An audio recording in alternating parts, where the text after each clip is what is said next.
Hi everyone, it's Tom Panos here. I've got Nick Renna, the #1 lister for hockingstuart for over a decade at his office here in Bentley in Victoria. Welcome, Nick. Thanks, Tom. Thanks for having me. Okay, I was really pumped. I saw you at ARIC speak about databasing. Fantastic talk, and today we're going to be able to drill down for our viewers, and there's thousands of agents around Australia that aren't in Melbourne that may not know of you or weren't at ARIC.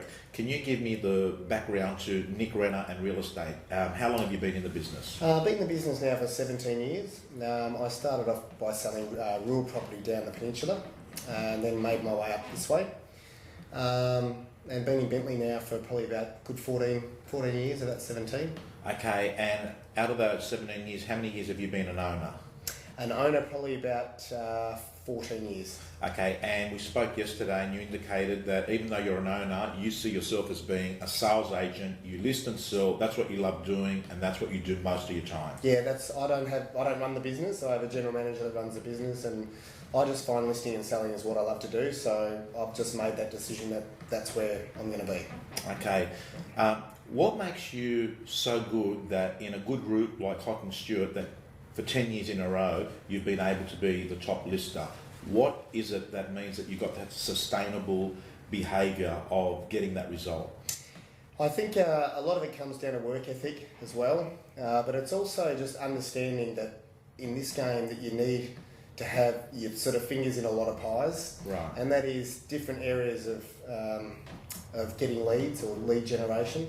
And I understood that very early on, and that's just been able to feed me. So I've always felt real estate agents tend to, you've got to fight for your 30 to 40 listings a year. I want to be able to do that, but I also want 50, 60, 70 sort of coming to me, not having to fight for them as much. So okay, so when we talk about the various lead sources, can you give me an example of your main lead sources that you use at the moment to get you in the door? Yeah, probably my main one is databasing, and then you get referral. It's amazing, I get more referral from people, or I get more business from people not on my database than the people that are on my database. But speaking to your database, then they end up speaking to their friends, and then I get referred a lot. The other one is probably developers as well. We deal a lot with developers here, and I'm not talking apartments or anything like that, just 1 or 2 townhouses here or there. So that's another big source, and also advocates and solicitors. What's an advocate? Advocates, so we have a lot of vendor advocates or buyer advocates around here, and particularly the vendor advocates, where they'll call in 3 or 4 real estate agents. For some of them I'm their favourites, for some of them I'll probably never get their business, but I'll still get called into it, but I service them very well. So every year I'll send them a Christmas gift, even if I haven't worked with them before. Also the same with all the solicitors in the area. I'm always trying to be pretty high on gifts and communication with them too. So I treat them as a listing, so I will still contact them and they'll be on my database just to let them know I'm still alive. So okay, something profound that you've said there is, even though you work your database, you pick up a lot of referrals from people that are on your database of people that aren't on your database that list with you. Correct, yeah. Okay, so let's talk a little bit about that concept, because you are known in Australia as being a database king. That was what your message at ARIC was. Yeah. Let's talk about it. It's an interesting subject because there's a lot of vagueness about it. There's a lot of, is it the system? Is it the process? Is it the person?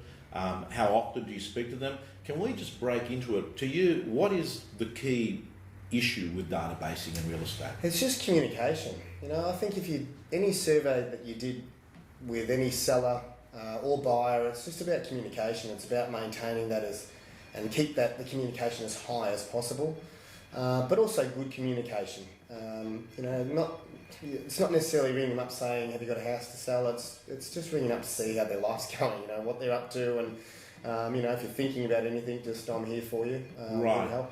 So we talked about yesterday, you do a settlement call. Yep. What's a settlement call? A settlement call is really easy. It's just, I think when real estate agents sell property, they tend to forget the process after the sale. So on settlement day, I'll always ring the buyer and the seller, just to wish them the best, but also to let them know that I'm here if they need anything. Anniversary calls is the big one, so anybody that's bought off me will always get a yearly call. Anyone that's sold through me will always get a yearly call on the date that they sold the property or bought the property. The actual day. Yeah. Okay. Can I ask, what do you say to them? Oh, it's just an easy call. It's just like, hi, Mr. and Mrs. Smith, it's Nick from Hockingstuart. Can't believe it's been 4 years since you purchased 5 Jones Street off me. I just want to ring up and see how the family's going, hope it's all going well, you've settled in great, how the kids, and if there's anything you need, I'm here for you. Do you send anything by email to your database? Yes, so every month we send a monthly newsletter out. That's via email. But also, not everyone, I have about a 75% capture rate, so the other 25% would get a printed newsletter sent out. Right. A bit old school, but still I think the communication is important. I guess being in real estate for 17 years, email didn't exist when we first started.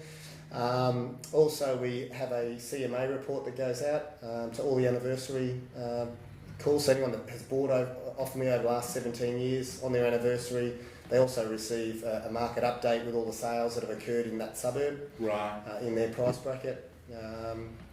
That's okay. Can I ask so what's the CMA report look like? A CMA report, let's say for example a buyer bought a property off us in Bentley, and it's a house. Basically it's all the sales that all the agents have had in that suburb for the last 6 months. Yeah. Has a picture, has a detail of what the property was, a land size, but it's great. I think that I get a really good response out of that. So when I make the anniversary call, so I get them to receive that report before I make the call. Right. So they might receive that on Monday, but I will call them on say Tuesday or Thursday. And it's really easy because when I make the call, they'll ring up and say, hey, I received your report, that was awesome. And it sort of just breaks the ice a bit. Okay, Nick, have you got help in terms of an assistant in this database world that you operate in? Oh, absolutely. I have a full-time lady that works for me, but I've got 3,000 on my database, so it's hard to manage. But I said in ARAC, I don't believe you necessarily need a PA. I think what's important is to get someone in that manages that database and updates it and takes care of it for you. And that can be done externally, depending on the size of your database. So if you've got 500 on your database, you may need to employ someone for half a day a week. If you've got 1,000 on your database, it might be 1 day a week. And what are they doing? They're sending stuff out, but they're also cleaning the database? They clean the database, they update it. So every time I speak to somebody, I'm a very manual guy, so I write on the back of the sheet. So they print the sheets off for me. They prepare all my calls, so all the anniversary calls, settlement calls, database calls, they're all allocated for me for the week, and they're just in plastic folders. Yeah. So I allocate time, I just literally pick up the plastic folder and ring those sheets, and they just update it. They send all the newsletters out, they organise all the CMA reports, that's a big job. So they're their 3 main jobs really. It's the newsletter, CMA report, and preparing my calls. Your business unit, your team, you've got 2 people that work for you? Or? Correct, yeah. So I have an admin assistant, she's been with me for about 14 years, and I just have a database manager. Right. Yeah. She's full-time? And she's full-time, yeah. Okay. And by the sounds of it, you've structured your life where you're doing listing presentations, you're doing your database nurturing calls, prospecting calls, conversations, you have vendor meetings. Yes. What other things take up your life in real estate? Really, when I'm in. It's a pretty full week. It'll just be prospecting that'll be allocated. Yes, you're right, most of it's appraisals. And vendor meetings, there's another one, open for inspections of course. So that's pretty much all I do. We do some sales training in there, but that might only be an hour a week. So. Okay. Can I ask you, do you work hard? I do work exceptionally hard. I think there's 2 ways you can work it hard, or you can define hard. Hours, I do work some serious hours, say 8 o'clock till, sometimes 8:30, 9 o'clock, but sometimes it might be earlier than that. But I think what I define as hard is when I'm in. I don't waste a lot of time when I'm in. I think real estate agents think about real estate a lot, or they think about prospecting a lot and not actually do, but I don't really waste any time during the day at all. When I'm in. So. Okay. Next question is that you work 6 days or 5 days? I work probably 5.5 days a week. Yeah, so I take an afternoon. I take half a Friday off, and Sunday. If I haven't got, sometimes I have auctions on Sundays, but and we don't work Sundays. You do your own auctions? Correct, yeah. And I do the auctions for the sales team, but we've got 4 really good auctioneers, but I do the majority, yeah. Okay. In your time as a principal, an owner, and also as a salesperson in your business, you see people come and go. Yeah. What do you notice, Nick, about people that are successful? Can you define some characteristics of the successful ones? Yeah, I think it's just one thing in this game. It's just discipline. You Right. know, I think there's a very big difference between the good quality agents and ones that tend to hover around the same sort of area for many years, and it's just purely discipline. Because let's be honest. Prospecting, I don't enjoy it, but it's just part of the job. That's what you've got to do. But most people will try and stay away from that sort of stuff or do things that they prefer to do and leave the stuff that was probably more important, the hard stuff, that tends to get left behind a little bit. But how do you stay motivated? Like, 15 years to know that part of your job is to actually ring people up, make a call. You're not going to get rewarded for it there and then. I mean, very rarely do you ring up and people say, I'm glad you called because we've been thinking about listing in the next week. Yep. How do you stay motivated, Nick, year in, year out, to actually make those calls? I just think that's the competitiveness in us. My motivation is having the office in a position of strength, and I understand my role in that, and also the sales team's role is we've just got to do the hard stuff, because if you don't do the hard stuff, we're just not going to be in that fortunate position. And it's not saying that position's easy, because everyone's chomping at your heels, but at the same time, it's where we will always want to be, and I think we just have a common goal with that, and I think that is the motivation to get in and do it well, Right. as opposed to just get in and Dabble. waste time. Yeah, dabble. Yeah, good. All right. You're pretty fit. Yep. We've talked about exercise. If you're working 8 till 7 and those sorts of hours, Yeah. And you're married or Married, 2 kids. Yep. 2 kids, how old are they? 4.5 and 7. Okay, so Nick, explain how that works. Husband, father, business owner, getting some me time. When do you exercise? Look, I'm a cyclist, so I might cycle 3 times a week, sometimes more, but that happens really early in the morning. It's 6 o'clock in the morning. We're sort of home by 7. Kids are up. Have a bit of time with the kids in the morning before they head off to school. I hit the gym a fair bit, pretty much most days, but I generally do that around about 3 o'clock. Yeah. And I try and get in and out pretty quick, because I just find 3 o'clock's a really awkward time to make phone calls, because you got school pickup. And the gym's pretty quiet at that time, so that's generally the time that I try and fit my fitness in. And what do you do after the gym? You come back to work? Oh, straight to work, yeah. So I'll be in and out of the gym. It'll be a pretty quick workout. It'll be 45 minutes. So quick shower. I don't have hair to sort of do or anything like that. So it's in and out of the gym. So you find that doing that, Nick, helps you get through the rest of the day? Oh, can I tell you, it breaks it up beautifully. So if I've got a really long day, if I've got appraisals, all through the night, whatever, it freshens me up a little bit. So, which is good. Okay, I want to ask you about listing presentations. Yeah. You're the best lister in hockingstuart. Yeah. So to me, there are 2 parts to a listing presentation. Number 1 is to actually be there, and number 2 is to actually get it once you're there. Yeah. You appear to be pretty good at getting there, because you've got a number of sources we talked about that are giving you the opportunity. Yeah. Can we talk about once you're there? Have you got a good conversion rate of people listing with you once you're at the house? Pretty good conversion rate. Try not to read into it too much. It's just really focusing more on the client. And I think where real estate agents get caught up, they worry too much about other agents and everything else, whereas I'm really just focused on the client, what they want. But it's also understanding who you're talking to, I think. Try not to do the same presentation to different people, because some people are business people, some people don't want to hear the spiel. You just got to try and understand pretty quickly on who you're speaking to and how they want the presentation to go, or how they want that appointment to go. Okay, so it's intuition, perception of picking up the person and talking their way.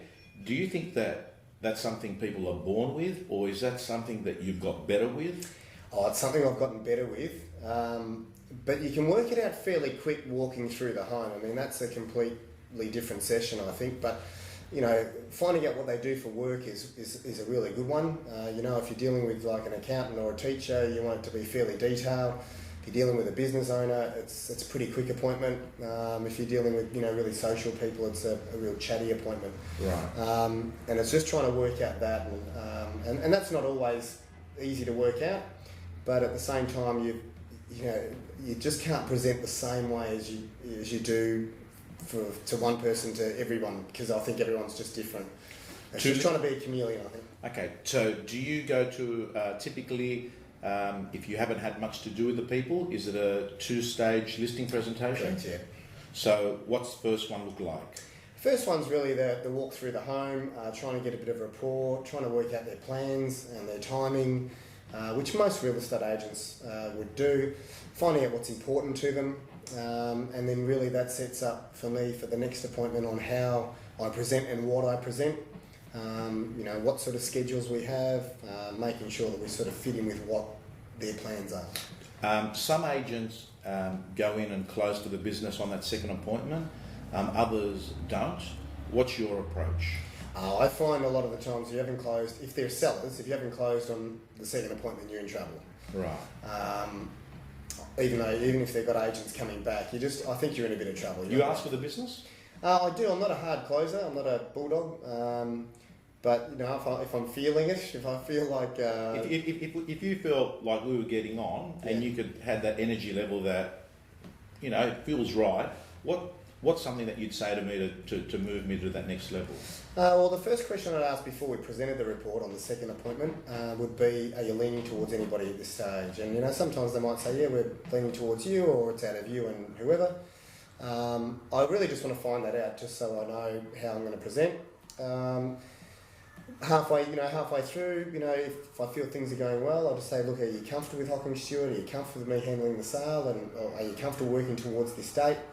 And just judging by their responses. But if you're trying to push a close when the close isn't there, I think you put yourself on the back foot. You might not have been on the back foot, but you're putting yourself on the back foot. So it's really just reading the client. Okay, so you're getting little yeses along the way, noticing if there's a big resistance with something that's said, and by the sounds of it, the listing more or less closes itself if you're having these minor yeses. Correct. I think I'm always trying to look for, what's the word for it? I really am trying to see those little yeses and get those little confirmations during the appraisal. Does it make sense to you? Would you agree?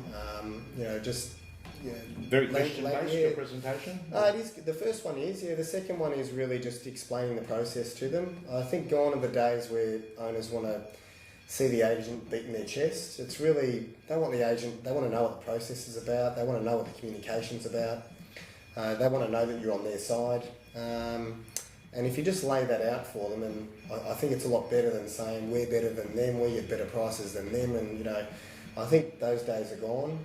I think now it's all about how you're going to make this process simple. And I've always believed the agent that simplifies the process is the agent that will list the property in most. Right. All right, Nick. Finally, I want to ask you, 17 years down the track, you started at age 23. If you were meeting you at age 23, what would you say to yourself about real estate? I'd say listen more. Right. Yeah. I've got a couple of young guys now, and they're going to be superstars. But yeah, it's about listening more. I think I was an eager real estate agent, but then you sort of feel like you know a bit after a little while, and I don't think you ever learn too much in this business. I think it's just opening up and taking on new things, and that's why ARIC and training is important, because it's not about a lot of the times you might hear the same thing, but it's about reminding you of things that you may have left behind and they need to be regurgitated. I think it's one of those businesses that you just can't stop learning. It's good. Alrighty, guys and girls, that's been Nick Renna, outstanding stuff, talking about multiple sources of lead generation, talking about being a good listener, talked about empathy, talked about his stay in touch strategy, which means that you'll get listings and referrals from it. Great stuff. Nick Renna from Hockingstuart at Bentley, thank you so much. Thanks for your time.